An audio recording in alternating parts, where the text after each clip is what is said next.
Sveiki, su manim šiandieną yra viešnia Ugnė Juodytė, organizacijų psichologė. Labas, Ugnė. Sveika. Tai šiandieną iš tikrųjų norėčiau pakalbėti apie organizacijos, kurios samdo psichologą savo darbuotojams. Žinau, kad tu teiki tokią paslaugą ar ne, dirbi kartu su organizacijos žmonėmis. Tai aš pastebiu, kad ta tokia tendencija, kada organizacijos samdo psichologus savo darbuotojams, ji yra vis didėjanti. Gal gali tada pasidalinti, kokios pagrindinės priežastys lemia jų sprendimą įtraukti į darbuotojų gerovės programą, šitą paslaugą, psichologų konsultacijas. Žinai, aš tai galvoju, kad išmintis, kaip pagrindinė priežastis, nes iš tikrųjų yra skirtingų strategijų, kaip organizacijos dirba, ar ne, ir kiekviena pagal savo vertybės, pagal tikslus, kuriuos siekia, jos pasižiūri, kaip jos ten viduje ką daro. Ir yra organizacijų, kurios iš tikrųjų turi strategiją, sako, pas mus pasidarbuos žmogus metus arba 2, atiduos visą save ir tiek žinių, mes jį paleidžiam, ar ne? Bet yra organizacijų, kurios sako, ne, mes norim turėti žmonės, kurie yra ilgalaikiai mūsų partneriai, darbuotojai. Ir dažniausiai, būtent tos organizacijos, kurios ir žiūri į ilgalaikę partnerystę ir samdo psichologus kaip pagalbininkus, kurie padeda darbuotojams ten, įvairiausius dalykus, dar šiandien mes tai aptarsime. Tai, aš manau, kad pagrindinis dalykas nori išlaikyti sveikus, efektyvius, daug vertės generuojančius darbuotojus. O tai kokios tos pagrindinės tada tavo yra atsakomybės kaip psichologo dirbant organizacijos ir kokie galbūt yra pagrindiniai iššūkiai? Taip. Vėlgi priklauso nuo, organizacijos, ko jai reikia tai akimirkai. Kartais tai būna tiesiog, sako, ar gali teikti konsultaciją žmonėm individualias, kurie išreiškia poreikį tiesiog. Organizacijai paskelbia, kad dabar yra psichologas, į kurį jūs galite kreiptis. Kartais būna kitokia užklausa. Pavyzdžiui, jie mato, kad streso rodikliai arba pasitenkinimas darbo aplinka labai krenta, ar ne? Ir mes tada sugalvojam strategiją, kaipgi galima, kodėl taip yra, visų pirma pasižiūrim ir tada strategiją, ką galima būtų daryti. Ir tada ne tik, pavyzdžiui, konsultacijos jau dažniausiai būna kaip, bonusas ar ne kažkoks, kur galima to pasinaudoti, yra labai vertinga, gerai, bet dažniausiai einam per edukacijas kažkokias, tai per, tam tikras temas, pavyzdžiui, kas yra stresas, kaip jį valdyti, ką daryti, ar ne, per tokią prizmę. Tada būna, sako, ateina naujas vadovas į komandą, ar ne? Ir jiem labai reikia palaikymo, jiem labai reikia tokio pasitikėjimo, užtikrintumo. Taip, tai ką tu sakai. Nes jiems viskas nauja, viskas dabar čia ir dabar reikia viską išmokti. Tai kartais jiem patiem reikia pastiprinimo ir tada, tai gaunasi kaip konsultacija, kaip toksai palaikymas, tokia ne tik kaučinginė pusė šiek tiek labiau. O kartais būna, sako, padėk tada su kolektyvų dirbti, kaip ką daryti, nes ten konfliktai, pavyzdžiui, arba nauja komanda, kaip padaryti, kad jie susikalbėtų, kaip padaryti, kad jie efektyviau dirbtų. Ir mes kartu tada vadėliomis iš vadybinės pusės, iš psichologinės pasidalinu, ką ir kaip galima būtų daryti. Dar vienas variantas būna kriziniai atvejai kažkokie. Pavyzdžiui, jeigu netektis komandoje, ar ne, kažkokia tai yra. Ir tada kviečia, čia aš telkiuosi dažniausia pagalba irgi iš šalies. Yra kolegos, kurie specializuojasi krizių valdyme ir tada mes irgi ten ir konsultacijos, ir palaikymo grupės būna organizuojamos. Tai žodžiu, pagal poreikį, labai pagal poreikį būna. Tai aš girdžiu, kad tikrai labai skirtingose situacijose turbūt reikia tavo pagalbos, bet ar tie žmonės tikrai jau taip pasitikė tais psichologais? Ne visada, ne visada. Ir čia neseniai su viena didelė organizacija kalbėjau, nesu aš jų psichologas, bet apskritai apie situaciją pačią.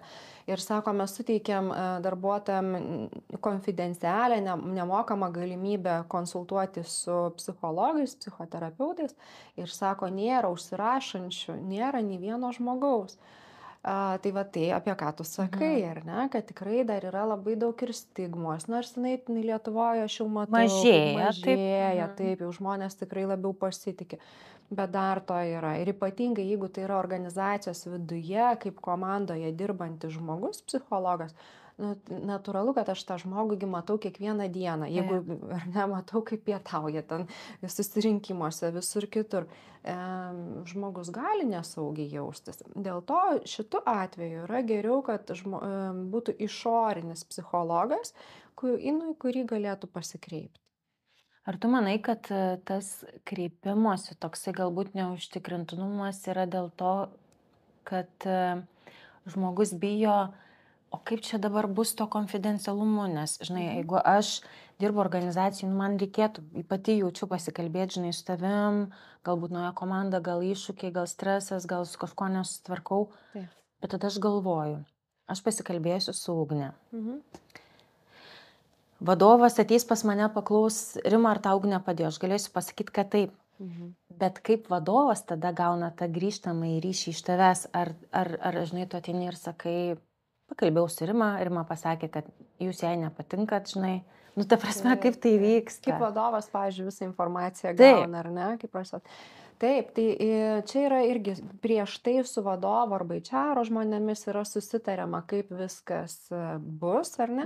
Ir pirmas dalykas, kurį labai svarbu suvokti, kad nei vadovas, nei HR, nei kiti kolegos nieko nesužinos, koks turinys būna susitikimų metu aptariamas, nieko nesužinos. Ir čia yra esminis elementas, ar ne, pasitikėjimui kurti. Bet dabar kaip pamatuoti tada, ar čia tas psichologas naudą duoda kažkokią ar neduoda, ar ne, šalia klausimas. Tai jeigu mes, pavyzdžiui, turime iššūkį organizacijoje, kad, apie tą patį stresą kalbėjom, ar ne, kad labai daug žmonių įvardina, kad tas stresas yra aukštesnis negu vidutinis. Ir tada visa strategija ir veiksmai yra susijęs su to streso mažinimu, ar ne? Ir mes ką darom? Pradžiai pasimatuojam, koks ten streso lygis buvo, tada imamės veiksmų, edukacijos, konsultacijos, kažkokios tai praktikos, gal jogą pradedam daryti organizacijoje, gal dar susigalvojam begalės dalykų.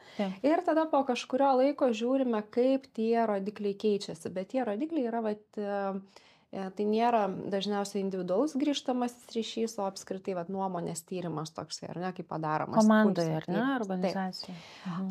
Yra, bet iš tikrųjų labai retai mano praktikoje tai būna, kad gali darbuotojai konfidencialias tokias kaip anketas pildyti apie tai, kiek ta, pavyzdžiui, konsultavimo paslauga jiems buvo vertinga. Gali būti, bet organizacijos retai šitą taiko, nes čia toksai, labai labai slidus dalykas. Vis tiek tu, kadangi konsultuoji su žmonėm dirbi, kokie iš tikrųjų veiksniai organizacijoje labiausiai prisideda prie to streso arba prie nerimo, prie visų šitų dalykų? Kas iššaukia dažniausiai? Taip, tai aš matau tokias dvi pusės. Viena pusė yra organizacinė, kita pusė yra tos asmenybinės dalys žmogaus, ar ne, kurias atsineša jisai į darbą. Tai jeigu organizacinės imant, tai gali būti komunikacija, ar ne, ir prasti komunikavimo įgūdžiai tiek vadovų, tiek pačios organizacijos, ar ne, ten tada gimsta daug nesusikalbėjimų, daug ir konfliktam pagrindas labai labai geras. Tai vienas iš jo yra komunikacija.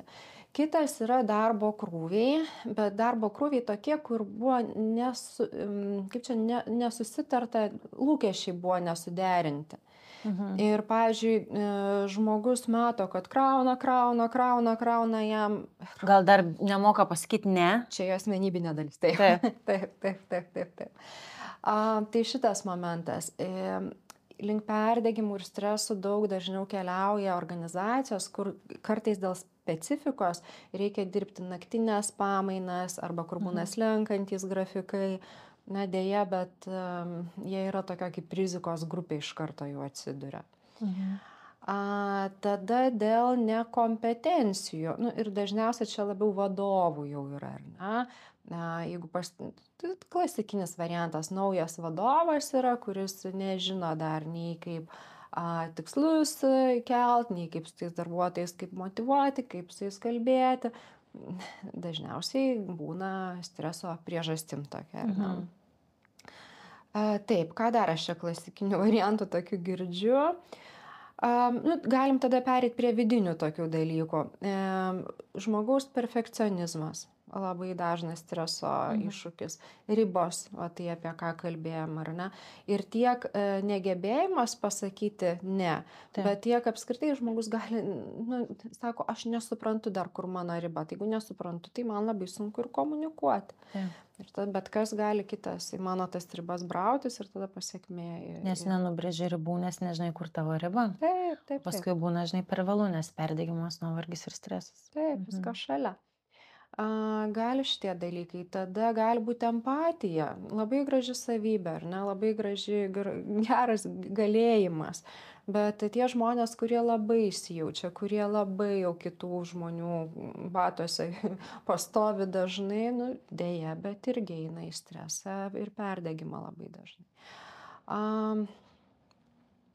Tas pats nerimastingumas, jis irgi gali būti kaip žmogaus ypatybė.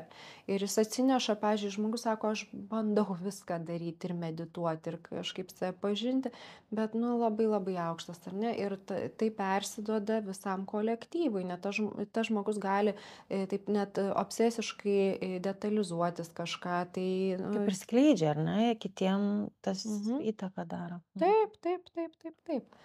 Dabar galvojant, tokie pagrindiniai, tikrai ne visi, bet tokie keli momentai.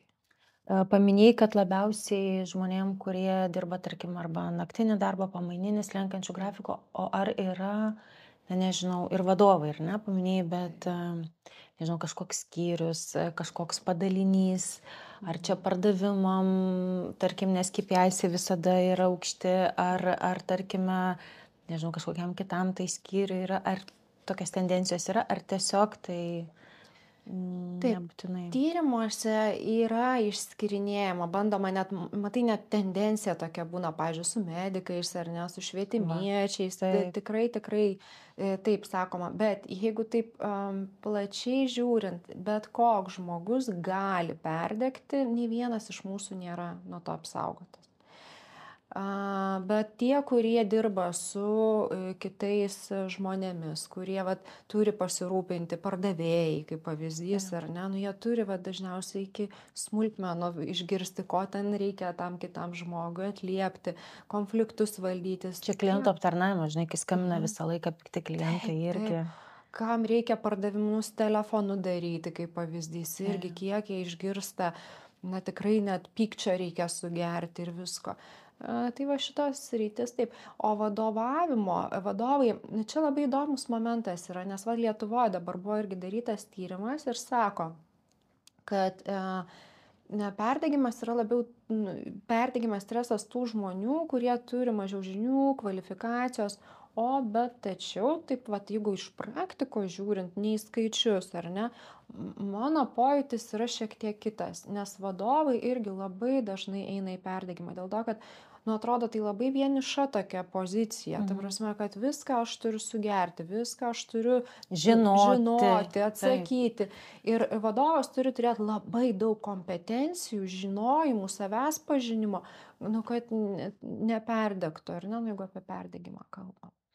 Ar galima perdegti ne vieną kartą? O taip, tikrai taip. Aš taip, žinai, taip jo besijuokdama sakau, nes man tai labai pažįstama. Aš pati nebuvau nuėjusi iki paskutinio etapo, kai žmogus jau susiduria ir su depresija, su panikos atakom, su visiškai negalėjimu atsikelti iš lovos. Aš šiek tiek vienu žingsneliu buvau, iki to.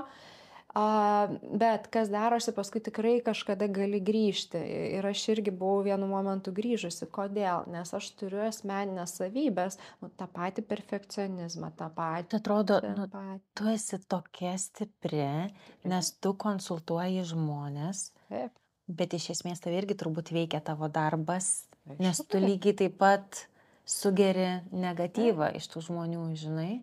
Taip, aš išgyvenu jų istorijas irgi. Ir tai yra gana didelis emocinis krūvis. Aišku, mus moko su to dirbti Taip. ir mes tikrai turim, žinom, metodus, kaip savo padėti. Bet man ne vienus metus buvo labai gėda pripažinti, kad aš pati iki tų perdegimų, iki stresų dakeliauju.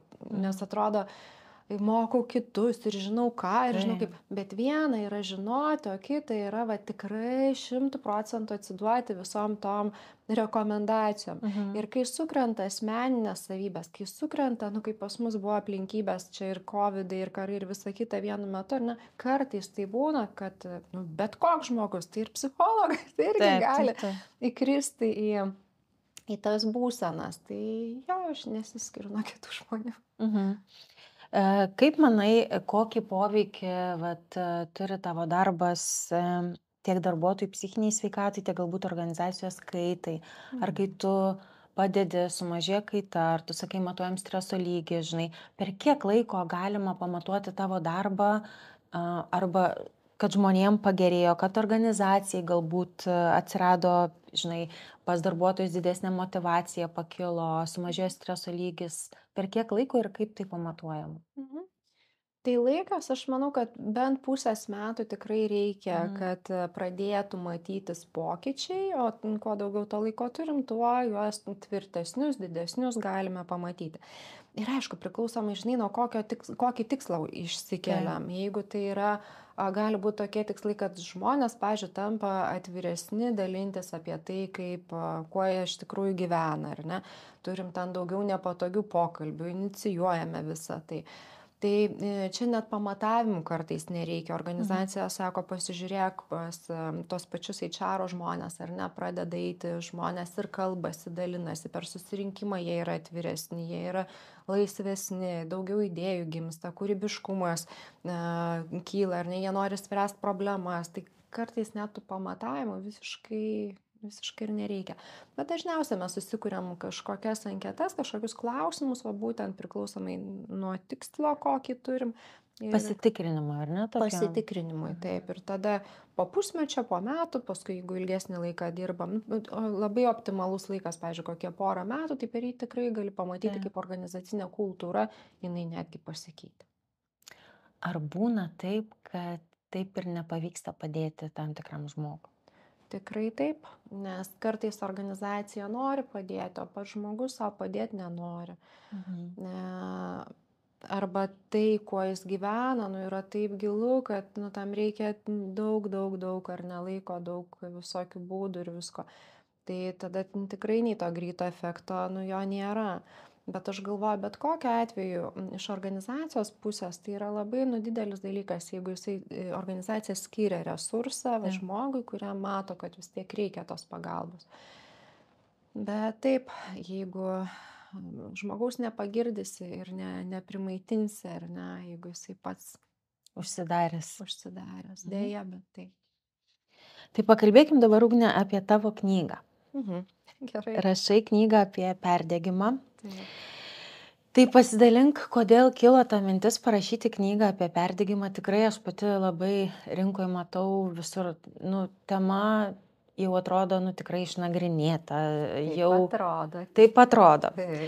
Nes visi rašo, visi jau, žinai, čia negaliu pasakyti kaip mada, nes aš pati esu perdegusi darbe, tai aš žinau tą jausmą, koks jis yra. Žinai, bet dabar visi tiek dalinasi, kad atrodo, anksčiau gal kažkokia, kaip tu ir sakai, žinai, stigma buvo, dabar pilnas internetas perdegimo ir visi yra bent jau kartą perdegę ir apie tai rašo. Tai ta mintis perdegimo kilo parašyti knygą iš asmeninės patirties, ar iš organizacijų, ar iš, nežinau, tiesiog to bendro reiškinio visuomeniai, ką aš dabar pati matau.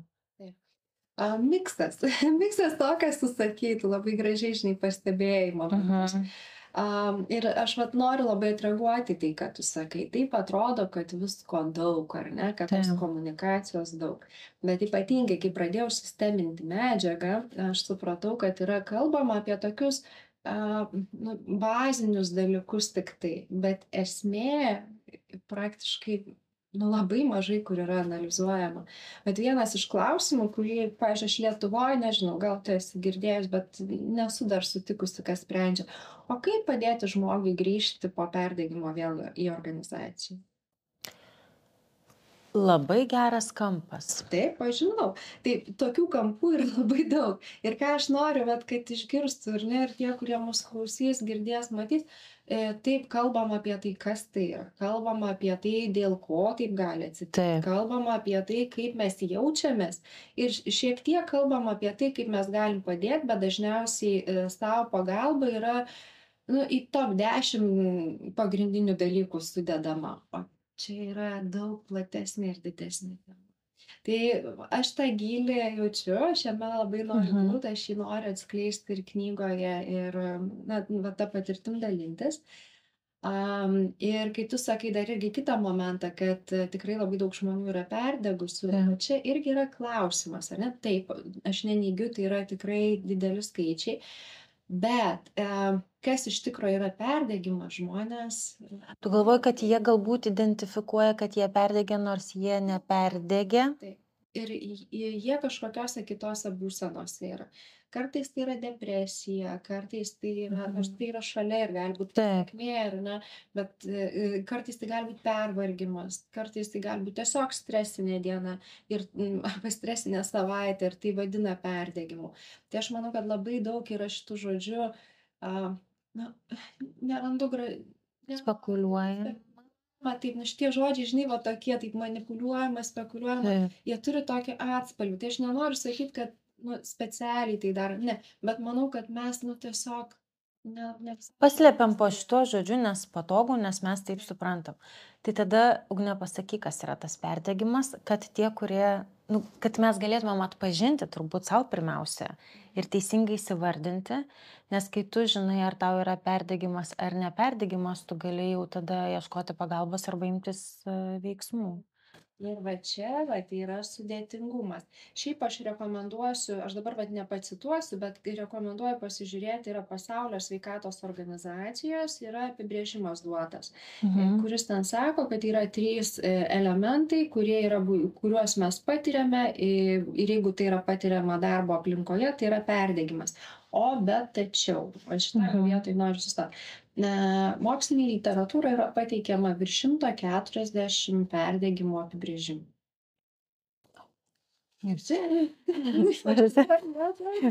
Confusing tai labai, žinai, nes labai daug.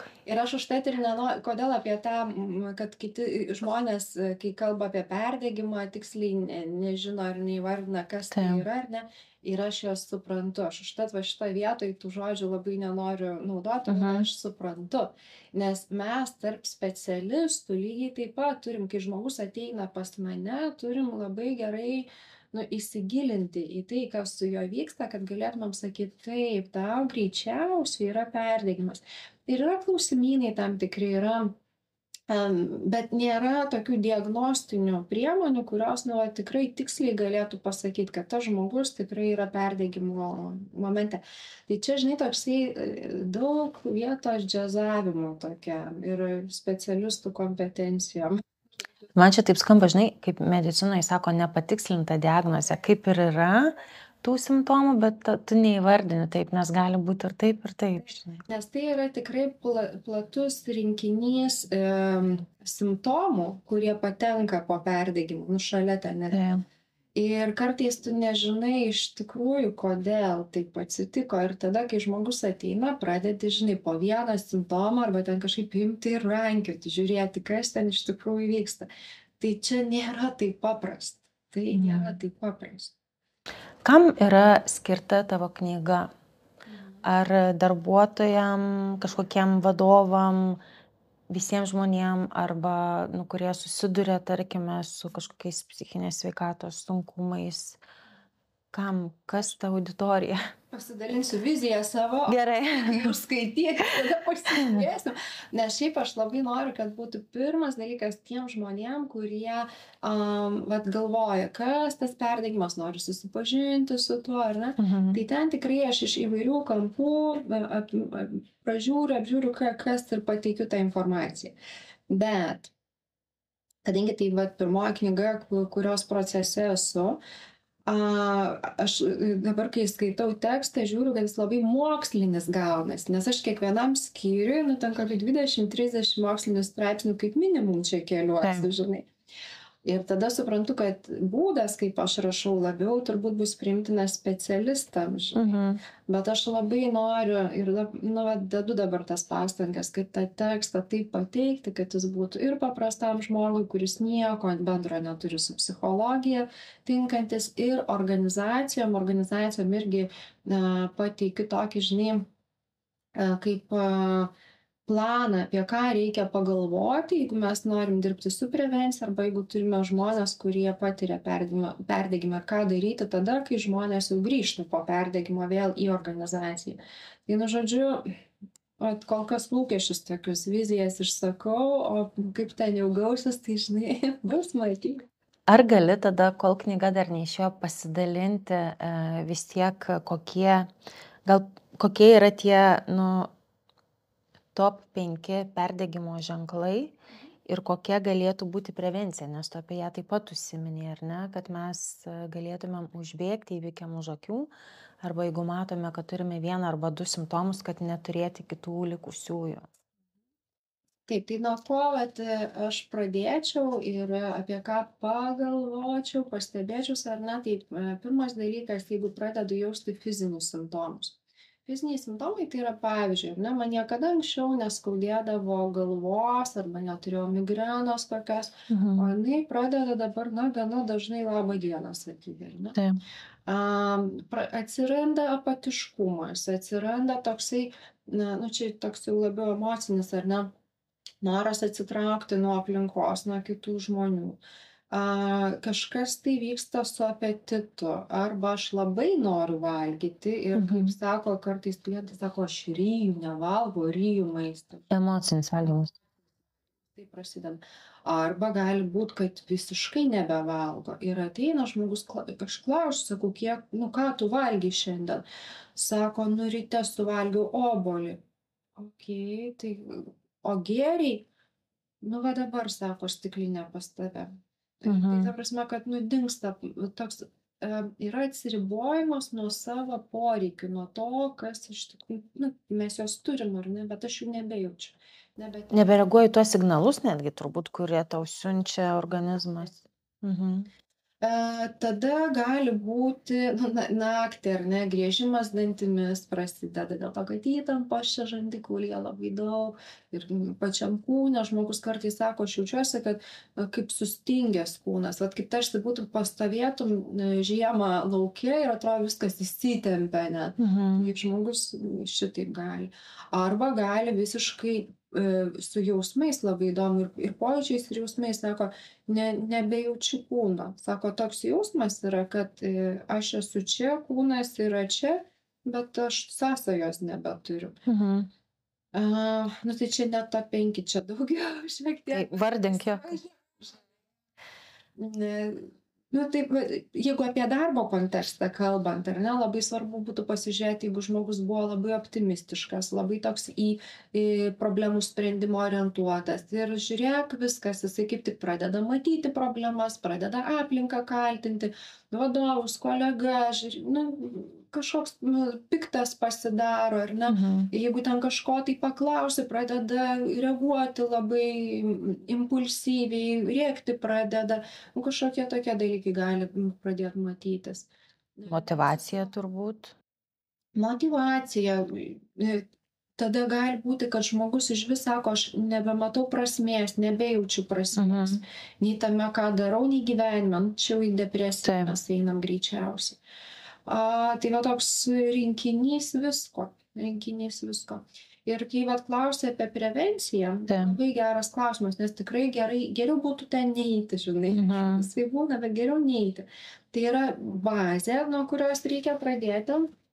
Čia taip, žinai, kaip kolonos pagrindinės. Tai miegas ir miego kokybė. Beje, jeigu mes einam link perdegimo, lėtinis stresas kamuoja, tikėtina labai, kad miegas pradės strigti. Ir mes jausim, kad vakare negalim užmigti arba, pavyzdžiui, ryte, ne ryte, naktį, vidury nakties prabundame ir galime prabusti su panikos ataka, kaip pavyzdys, arba galime prabusti tokiam tarsi sapną kažkokį galbūt sapnavę, ar ne, arba iš nerimo, arba prisiminę, kad kažkokio darbo nepadariau, arba ryte atsikeliam ir jaučiamės visiškai nepailsėję, nors atrodo valandų kiek išmiegojom, bet tas miegas, kaip ten mano tėvelis sako, kaip zuikio miegas toks, ne? Tai gali būti. Tai pirmas dalykas tada, ką tvarkyti, miegą stengtis. Ir čia ne vaistų klausimas, čia yra, geriausia būtų, kad į rutiną grįžtume, daug yra patarimų tenai, kad pajudėtumėm prieš miegą, kad vėsus kambarys būtų, kad neskaitytumėm galbūt nei knygų, nei žiūrėtumėm televizoriaus prieš miegą, neprisigertumėm skaičių, neprisivalgytumėm per daug, ar ne. Jeigu jaučiam didelį nerimą, tai galime kvėpavimo kažkokius kvėpavimo pratimus padaryti, arba tempimo pratimus, jogą, arba pasivaikščiojimas kažkoks lėtas irgi gali būti puikus dalykas.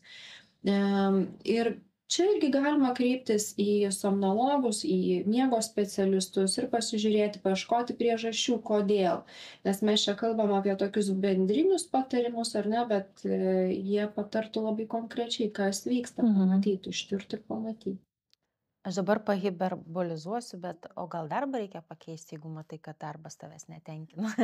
Šitoks kraštutinis, žinai, nes tu nesprendi gal ir tų problemų, bet gal tu jau nebenori spręsti jų.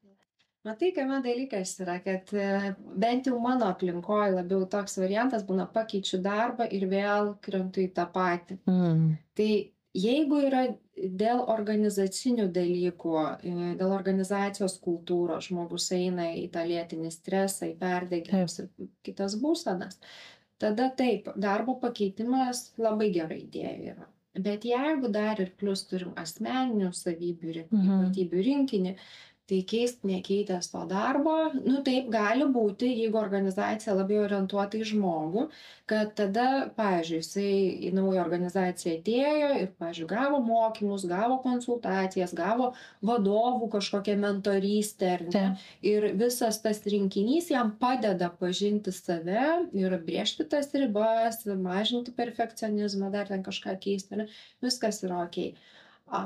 Bet čia turi sukristi tada tinkamos aplinkybės. Tu paminėjai prieš tai, kaip žmogui grįžti po perdegimo. Tai kaip jam grįžti? Tai čia, jeigu iš organizacijų pusės žiūrint, tai tokį, kaip planelį, tokį siūlyčiau turėti galvoje.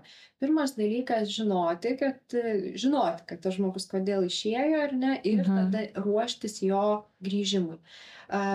Būtų labai gerai, kad prašnekėta būtų su pačiu žmogumi, kaip jam sekas, palaikomas ryšys iki grįžimo, kaip jisai galvoja, ko jam reikėtų, kas jam padėtų grįžti, išgirsti iš to žmogaus.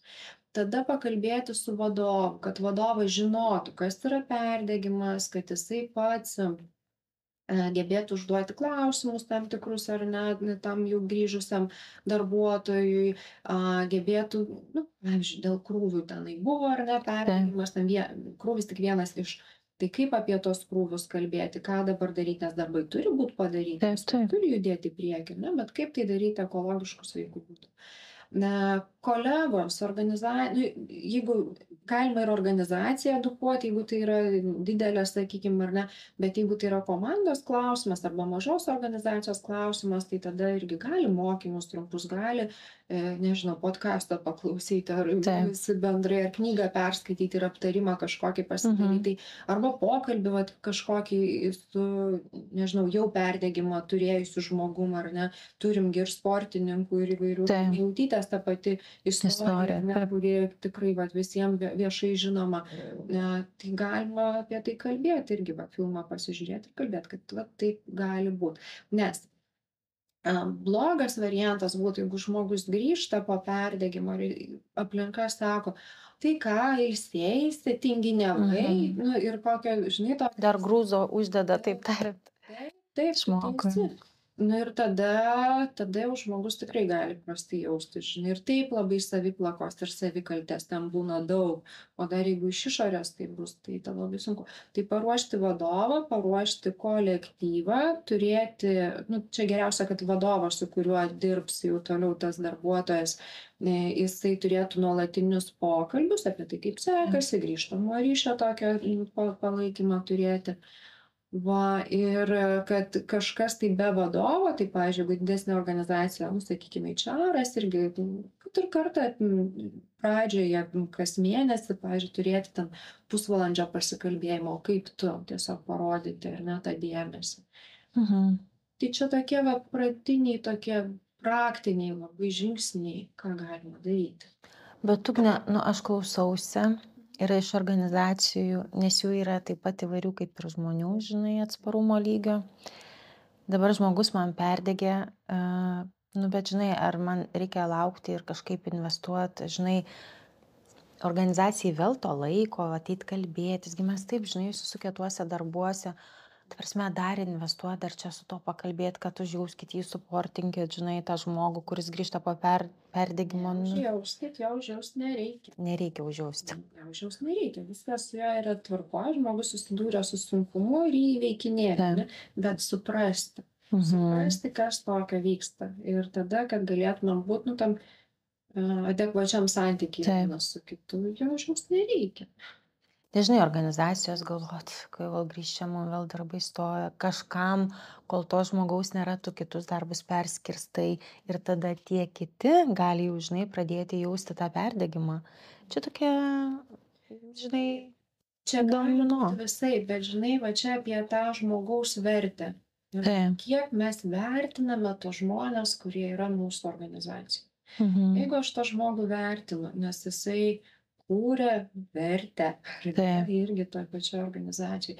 Jis kaip žmogus, be abejonės, aišku, kad yra vertingas. Tai, tada į tą santykį ir investuojame, jeigu mes norim tą santykį turėti. Ir čia aš, kaip ir kalbėjau, kiekviena organizacija pasirenka savo strategiją. Mes galim tikrai turėti idėją, kad pasiemam iš žmogaus, ką galim ir paleidžiam jį. Ir aš čia be jokio, žinai, plakimo ar kažko, tai gali būti. Tai yra strategija, tai yra vertybiniai dalykai. Bet jeigu mes sakom, kad žmogus yra vertingas ir norim jį išlaikyti kuo ilgiau, tada renkamės kitą strategiją. Kaip tu manai, kada prasidėjo perdegimo bumas? Nes man atrodo, kad po pandemijos, aš gal klystu, po to nuotolinio darbo, bet tada aš tiesiog visur pradėjau matyti perdegimą. Tu teisi, tu esi visiškai teisi. Tu intuityviai pamatei tai, ar ne? Taip. Bet jeigu žiūrint ir mokslinių straipsnių kiekius, tai jie tiesiog išaugo labai didelis, kiekiais padidėjo. Ir nieko keisto, kodėl. Nes, pasižiūrėk, kai mes pradėjom dirbti namuose, yra daug naudos ir vertės, bet yra ir ta kita pusė, kad žmonės pradėjo nebejausti ribos, kur yra darbas, kur yra namai. Ir tas darbas iš lovos ar ne, lovoj guliu ir atsakinėju kolegom. Žinai, dar ir po darbo valandų, nes, tai ką, vis tiek namiesi, žinai, niekur nereikia kompo atsidaryti. Taip, visą laiką, esminė idėja, kad aš negaliu atsitraukti nuo darbinės aplinkos. Ir kai apie perdegimą kalbam, apie simptomus, kai kalbėjom, ar ne, šiek tiek, tai vienas iš momentų yra, kad, žiūrėk, man gali labai patikti darbas, aš galiu būti labai įsitraukusi, bet valandų skaičius jam skiriamas vis daugėja, žiūrėk, 10, 12, gal ir 14 valandų ir dar daugiau. Ir tada prasideda visi iššūkiai. Tai pandemijos ir buvo labai didelis iššūkis, kad žmonės prarado ribas. Ir kitas dalykas, nieko keisto, nežiūrėk, dirbau, šalia dar stresas ir įtampa dėl ligos ir Taip. kitų aplinkybių, šalia stresas ir įtampa, pas kuriuos vaikai buvo namuose ir reikėjo dar ugdymu užsiimti, šalia galbūt dar yra persijunginėjimas, tai vaikui valgyti padavai, tai žiūrėk susirinkime padalyvavai Taip. ir tas persijungimas jis turi labai didelę kainą, nuovargį ir tas lėtinis stresas augo, ne, ir pasiekė, ką pasiekė. Gydytojus žiūrint tuo periodu, na, ten turbūt jau gal ir nebereikia komentuoti, nes taip, ten jau buvo virš visų galimybių. Bet tai, ką parodo, pavyzdžiui, apie mus kaip žmonės, kaip darbuotojus, kad mums reikia socializuotis ir išeiti, nu, va, tas ribas, na, aišku, ten buvo tokia situacija, buvo pandemija, ar ne, bet kad išvengti perdegimo, kad mums reikia žmonių, kad mes išeitumėm iš tos namų aplinkos ir suprastumėm, kad namai tai yra poilsis, ofisas yra darbas ir kad mes negebam, nu, turbūt nemokam paskirstyti savęs namam ir darbui būnant namie. Taip.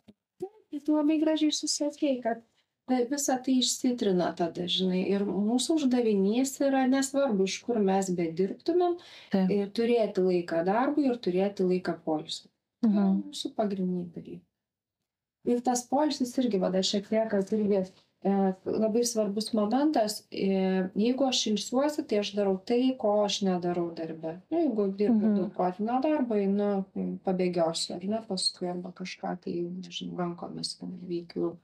Mikromotorikai čia ir dabar susitelkiu, jeigu aš ten prieš tai, nežinau, turiu daug lakstyti, prezentacijas daryti. O tai dabar, žiūrėk, dabar kita tendencija yra, kai visos organizacijos nori darbuotojus į ofisus susigrąžinti. Žmonės sako, žinai, kai kurie ir priprato šiek tiek, nu tai sako, gal bent jau tada 4 iš namų, 1 iš darbo. Tai darbdaviai suvokdami, kad didesnė bus galimybė perdegime, nori dėl šios priežasties, kaip tu manai, susigrąžinti darbuotojus, ar nes yra kita priežastis, apie kurią skaitau, kad produktyvumas ten, žodžiu, kritęs, rezultatai pablogė ir panašiai. Tai kokios tos, vat, kaip tu manai, yra priežastis, dėl ko dabar mes kviečiam žmonės grįžti į ofisus, į biurus? Aš čia turiu tokią ugnišką poziciją. Teorija. Aš rašiau ir straipsnį apie tai, bet rašiau labiau iš tos teorinės pusės, bet jeigu taip ugniškai, tai aš galvoju, kad čia vis tik tai yra vadovų nekompetencija. Kviestis atgal visus darbuotojus, atgal į ofisus. Nes tikrai yra žmonių, kuriem yra daug geriau dirbti iš namų. Taip, tenai gal mažiau tos socializacijos, dar kažko, tai yra, bet yra būdų, kaip tai galima apžaisti, kaip tai galima padaryti. Ir tikrai žinau, faktiškai žinau žmonės, kurie dirbdami iš namų šiai dienai padaro daug daugiau darbų ir, ta prasme, ir pailsi, ir daug efektyviau dirba, negu būdami ofise. Ir tai yra susiję, pavyzdžiui, su ta pačia intraversija. Žmonės, kurie nuo open space'ų antiek išsikrauna tenai, kad namo grįžę paskui išvis nieko nebegali daryti, o kitą dieną dar būna nepasikrovę ir jų efektyvumas yra labai prastas darbe. Tai aš manau, kad čia turėtų būti didinamos vadovų kompetencijos ir turėtų būti tokie tiek, kiek įmanoma, aš suprantu, kad ne visiems, bet personalizuoti, individualizuoti sprendimai taikomi, ar ne? Ir vieniem galima taip, jeigu ypatingai tai yra pradinio lygmens žmogus, kuriam labai daug reikia tokio dar buvimo šalia, edukavimo, monitorinimo, kas kaip, tai galbūt jį čia šalia turėti yra labai gerai. Bet jeigu tai yra žmogus su stipria kompetencija, su didelė patirtimi, kuris turi intravertiškų tų savybių, man labai keistas tada sprendimas, kai ir tokius žmonės tikrai, na, tokia neprievarta, to nepavadinsi, bet pagal bendrą taisyklę grąžinasi atgal. Tai... Arba žinai, dar būna pagal pareigybės, nes, pavyzdžiui, buhalteriją paimkim tam tikrom dienom reikia priduoti, žinai, visokias ten atestacijas, ataskaitas, tai yra ten intrastatus ir taip toliau. Ir žinai, jeigu tu tikrai esi kažkur open space, tu tiesiog nesusikaupi tam darbui, žinai. Taip, tai daug tokių yra IT dalies, tai yra, nors IT dar taip lankščiau, žinai, bet projektų valdymo, daug iš tikrųjų yra sričių, kur reikėtų ir galima būtų daug lankščiau žiūrėti. Ir darbuotojai tai įvertina, tos organizacijos, kurios tai daro, įvertina. Aš suprantu, kad vadovai skundžiasi, sako, tada tą bendrystės jausmą labai sunku išlaikyti ir visą kitą, bet yra būdų, kaip galima tai padaryti. Tai reikia, sakau, reikia kitais kampais žiūrėti, pradėti ir tai nėra lengva. Ar buvo taip, kad bet pas tave atėjo žmogus organizacijoje ir sako, aš tikrai esu intravertas, norėčiau dirbti nuotoliu, gal gali kaip nors mano vadovai, žinai, pasakyti, kad man tai mano psichologiniai būsenai padėtų. Esu panašią tokią situaciją turėjus, tai aš negaliu kalbėti su vadovu, negaliu pasakyti, bet mes tada kalbam su žmogum, ką daryti, kad jisai pats galėtų apie tai kalbėti, kad jis pats vadovai galėtų pasakyti. Ir taip, bet čia irgi gerai, kad tu palėtai šitą kampą, nes aš taip iš vienos pusės kalbėjau, kad tai yra vadovų nekompetencija, ne? Bet iš kitos pusės tai yra irgi ir darbuotojo atsakomybė kalbėti apie tai, ko jam reikia, kokių sąlygų reikia, kad jis efektyviausiai dirbtų. Ir kartais, pavyzdžiui, suveikia toks variantas, sako, paprašiau vadovo, vadovas nepasitikė, vis tiek sako ne. O jeigu pabandytumėt, tada variantas, pavyzdžiui, pusę, 2 savaitės arba 3 savaitės tu darbuojasi taip ir tu parodai, kad tu gali, kaip eksperimentą, leiskite savo. Ir žiūrėk, po tokio eksperimento, kai pasiūlo vadovui, jis sutinka, eksperimentas pasiteisina ir darbuotojas įgauna laisvę vėl dirbti iš namų, taip kaip tai buvo COVID metu. Tai, tokių ieškom įvairiausių sprendimų, kaip ne tik vadovas, iš tikrųjų vadovas irgi negali visko matyti ir girdėti ir apie viską pagalvoti, bet ir darbuotojų atsakomybė tai yra didelė. Nes irgi turi pasakyti, kas netenkina, išdrįsti, nes nuo to irgi gali priklausyti jo sveikata ir buvimas pačioje organizacijoje. Ugne, o kada pasirodys tavo knyga? Aš labai noriu sakyti, kad jinai tikrai, aš turiu ją atiduoti iki naujųjų metų ir žiūrėsim. Žinai, koks įdomus dalykas yra, kad jinai plečiasi. Kadangi tai yra mano pirmas kūrinys, kurį tokios apimties aš rašau ir atrodo, kur tą tašką padėti. O kaip, žinai, kada savo pasakyti, aš perfekcionistė prisimenu, tai kada pasakyti savo, kad jau viskas surašiau ir to užtenka. Tai bet turėčiau atiduoti ties naujaisiais, tai pavasarį matyt, kad mes jo sulauksim. Bet aš taip, žinai, atsargiai dabar jau sakau, taip turėtų būti. Nes, žinai, perfekcionistas lydi prie perdegimo, ar ne, perfekcionizmas. Tai arba reikia pirmą dalį išleisti, o paskui ne antrą dalį. Žinai, tai tada tokia galėtų būti išeitis. Tai noriu padėkoti labai už pokalbį, už tavo įžvalgas ir patarimus ir lauksim knygos. Ačiū tau labai už tokius jautrius, labai taiklius klausimus ir už vertę, kurią kuri. Ačiū tau.